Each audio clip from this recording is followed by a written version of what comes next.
ദിലീപിന് കിട്ടിയത് കയ്യടിയാണ് കിട്ടിയത്. ദോസ്തിൽ വ്യത്യസ്തമായ ഒരു കഥാപാത്രം ദിലീപിനെ കൊണ്ട് ഞാൻ ചെയ്യിച്ചു. അതുവരെ കോമഡി ചെയ്തിരുന്ന ദിലീപിനെ കൊണ്ട് ഒരു ആക്ഷൻ രീതിയിലുള്ള ഒരു കഥാപാത്രം, ഒരു കോമഡി ഇല്ലാത്തൊരു കഥാപാത്രം, നെഗറ്റീവ് ടച്ചുള്ള ഒരു കഥാപാത്രം ഞാൻ ചെയ്യിച്ചു. ആ സമയത്ത് മാറി ചെയ്യുകയാണ് ചെയ്തത്. അത് ദിലീപിന് ഭയങ്കര ഗുണം ചെയ്തു. ആ സിനിമ ചെയ്തുകൊണ്ടിരിക്കുമ്പോൾ ദിലീപ് എന്നോട് പല പ്രാവശ്യം പറഞ്ഞിട്ട്, അയ്യോ എന്നെ മോഹൻലാലാക്കുകയാണോ എന്ന് പറഞ്ഞുകൊണ്ടിരുന്നു. പല ഷോട്ടുകളും ഞാൻ എടുക്കുമ്പോൾ ഇത്രയും ആക്ഷൻ വേണോ. അതിൻ്റെ ഇൻട്രൊഡക്ഷനിൽ ഒരു സിഗരറ്റ് കത്തിക്കുന്ന ഒരു സ്റ്റൈലുണ്ടായിരുന്നു. അത് ചെയ്തപ്പോൾ ഡബ്ബിങ് സമയത്ത് ദിലീപ് എന്നോട് ചോദിച്ചു, ചേട്ടാ ആ സിഗരറ്റ് ഇങ്ങനെ കറക്കി കത്തിക്കുന്നത് വേണോ, അതങ്ങ് കട്ട് ചെയ്തുകൂടെ, ആൾക്കാർ ചിലപ്പോൾ ബഹളം ഉണ്ടാക്കുമെന്ന് പറഞ്ഞു. ഞാൻ സാരമില്ല, ബഹളം ഉണ്ടാക്കണമെങ്കിൽ നമുക്ക് തിയേറ്ററിലൊക്കെ കട്ട് ചെയ്യാമെന്ന് പറഞ്ഞു. ഞാൻ സമ്മതിച്ചില്ല. പക്ഷേ ആ ഇൻട്രൊഡക്ഷനിൽ സിഗരറ്റ് കത്തിക്കുമ്പോൾ ക്ലാപ്സാണ് നമുക്ക് കിട്ടിയത്. തുളസിദാസൻ അച്ഛൻ സിനിമ ചെയ്താൽ ആരും റിലീസ് ചെയ്യില്ല എന്നൊക്കെ ഉള്ളൊരവസ്ഥകൾ ഉണ്ടാക്കി.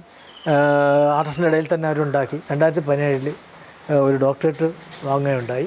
അപ്പോൾ സത്യത്തിൽ എൻ്റെ പേര് ഡോക്ടർ തുളസിദാസ് എന്ന് എഴുതണമെന്ന് എല്ലാവരും പറഞ്ഞാണ്. പക്ഷേ ഞാൻ അതിൻ്റെ എഴുതാറില്ല. ഡോക്ടറേറ്റിൻ്റെ ഇത് സർട്ടിഫിക്കറ്റൊക്കെ അവിടെ ഇരിപ്പുണ്ട്. അതങ്ങനെ ഒരു അവസരം ദൈവം എനിക്ക് തന്നു. എൻ്റെ നാട്ടുകാർ തരുന്ന അവാർഡാണ് ഏറ്റവും വലിയ അവാർഡ്. എൻ്റെ പ്രേക്ഷകർ തരുന്ന അവാർഡ്, ഒരു സിനിമയെ അവർ സ്വീകരിക്കുന്നു, അത് വിജയിപ്പിക്കുന്നു എന്ന് പറയുമ്പോൾ അതാണ് എൻ്റെ ഏറ്റവും വലിയൊരു അവാർഡ്.